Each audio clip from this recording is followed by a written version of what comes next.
Steve, I got to say, I was just a little worried when you said, aren't we glad that we have these leaders, great leaders in Northwest Arkansas? There was about 5 people that clapped, and I think they were all my family. The best I could tell. Listen, it is an honor and a privilege to be here. This is not normally what I find myself venues like this speaking.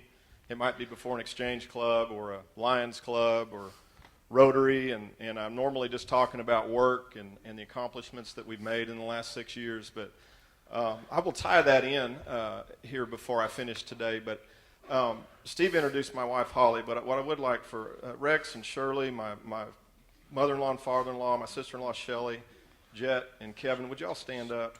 These are some of my support group, my family that have... Amen. Right.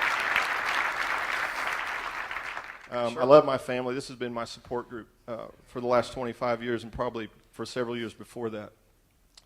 Steve asked me to come and give my testimony, and I think this was probably spurred because I spoke at a group a few weeks back called Work Matters, or 8 to 5 group, and was able to share a little bit about me and what God has done in my life.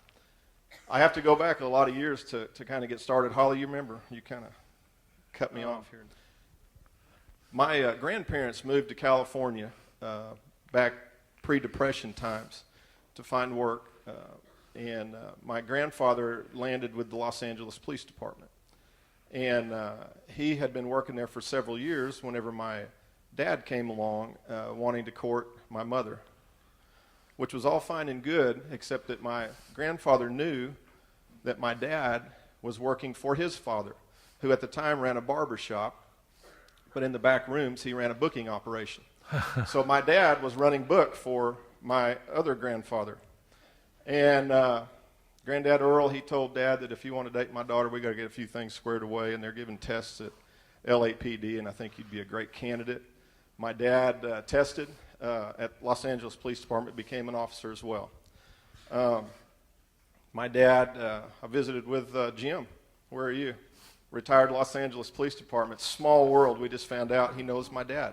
How about that? And my dad was...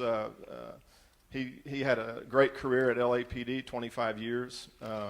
He was the lead investigator on the Manson homicide. Folks that are my age and up know who that is. A lot of you don't have any idea, but that was a big deal. And my dad had a great career. My grandfather did. And so maybe it's in the DNA that I'm in law enforcement. I don't know. But then, I come along later on, and I kind of have to stair-step through my story, what brings me to here, and I talk about God setting me apart and building a hedge of protection around me, and you'll hear why here in just a minute. But when I was about 5 years old, my mother worked at the Los Angeles Police Academy as a waitress, as did my oldest sister, and that left my youngest sister, who was 10 years older than me, at home getting ready for schools in the morning, and then my mom had a friend that would come pick us up and take us to school. Well, on this one morning, we heard tires screeching out front, and then the door slammed, and she was screaming hysterically. I come out of my bedroom. My sister came out of the kitchen, and we're all in the foyer, and this woman's holding her hands against the door, yelling, "Get back," and screaming. About that time, we heard a gunshot, and her husband, who had become estranged, that they had separated, shot through the door, shot Joyce, and she fell to the floor. He kicked the door in with my sister on one side of Joyce and me standing at her head. He proceeded to shoot her 4 more times right there in our foyer. Well, Joyce, praise God, Joyce is alive today. She was in the hospital for over a year off and on, and that puts her at about 82 years old right now. We're very thankful for that. But that's just one of the episodes that you wonder about, how did I survive that? I still kid with my sister because after the first shot rang out, my sister took off out the side door and took off screaming and left me standing there, I guess, to face my own circumstances. But at any rate, that's just one example where God preserved me for something bigger and better, and I'm very thankful for that. Well, let's move forward about 3 or 4 years, and I had a buddy that lived next door that, unbeknownst to me, was somewhat of a pyromaniac. And his dad was a mechanic, and man, I tell you, you can do amazing things with paint thinner. You can get oil off the floor. You can You can stick your finger in it and light it, real briefly, and it doesn't hurt you. You can burn up ants, all kinds of neat things that kids think is interesting.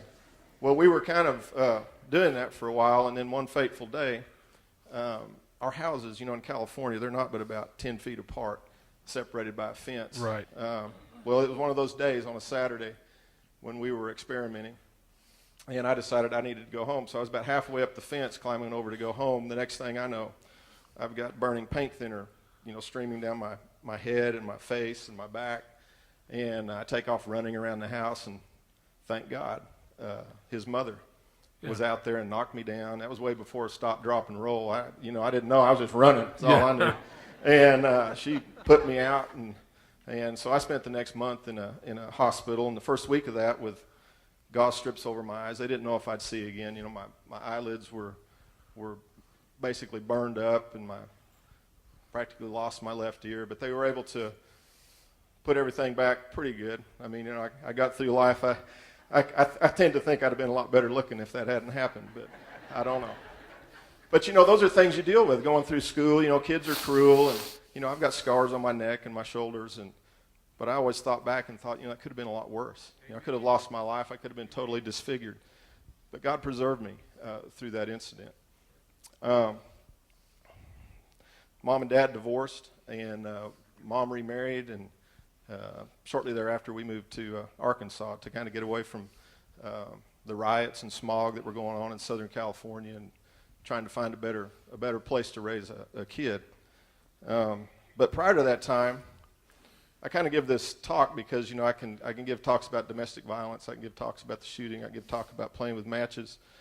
But my mom married poorly, I guess would be the way to say it. She married an alcoholic that was also abusive, and so I lived for years in that environment, having been the recipient of a few beatings myself. And but when you're growing up, you don't know really what's going on until it's over with. And in fact, after we moved to Arkansas, my mom finally had the courage to leave him, but that was only after he put a gun to her head and said, if you leave me, you die. But she left him because of me.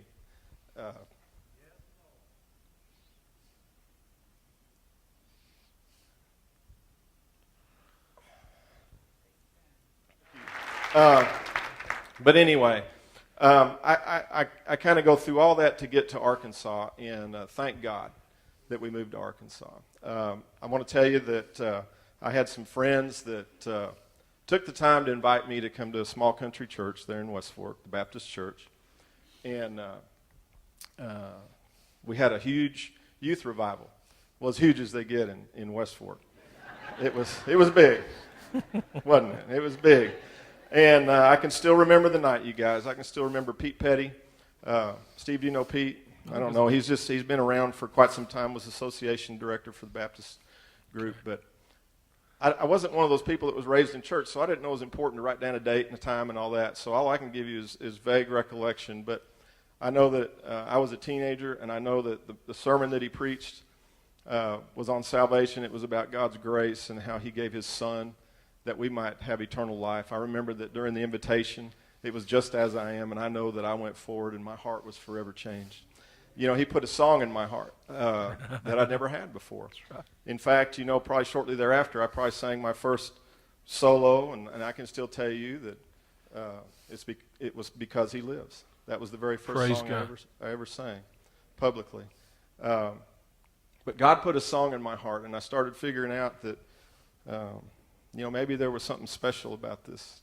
I was not any different than most teenagers. I struggled with different things and immaturity, and I still didn't have parents that went to church. I'd never been to church ever prior to moving to West Fork. And so it was really people like Rex and Shirley and Larry Moore and other folks that surrounded me and helped to raise me to be the man that I would one day become.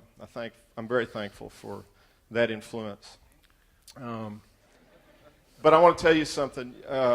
I went through those times, and people within my church community never stopped loving me and didn't give up on me. And then after high school, as a lot of young people do, they marry their high school sweetheart without really either party really thinking it through and making sure that you've got things figured out. Well, that lasted about 8 years. And no blame either way. She's not any more to blame than I am for the disintegration of that relationship. But what we did have come out of that was a beautiful son. And fortunately, I was able to have full custody of my son at age 6. And shortly thereafter, God miraculously saved my life again. He sent me Holly.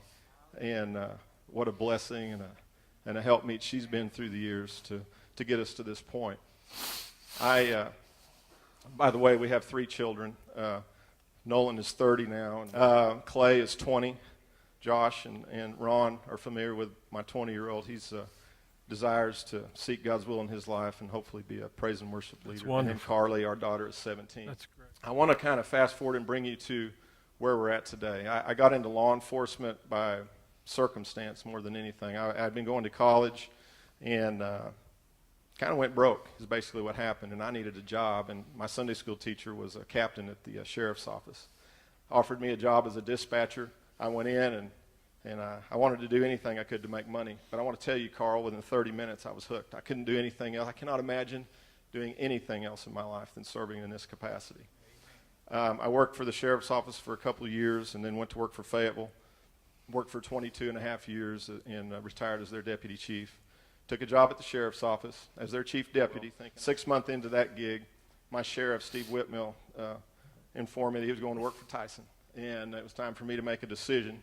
You can either try to keep your job under a new sheriff, or you can control your own destiny and maybe run for office. And I'll tell you what, Holly and I, that we didn't have it wasn't an easy go for us because this was not in our game plan. You know how we do. We try and figure out what God's got in store for us. Right. But we prayed long and hard about this and finally came to the conclusion that it seemed to be the direction that God wanted us to be moving in. And so we ran, and in 2004, we were elected to office, and it's been a great run. We've had some great things happen. You should be very proud of the sheriff's office that you have. The employees are fantastic up and down the line. We've invested a lot of time and resources into putting together a great organization for you to be proud of.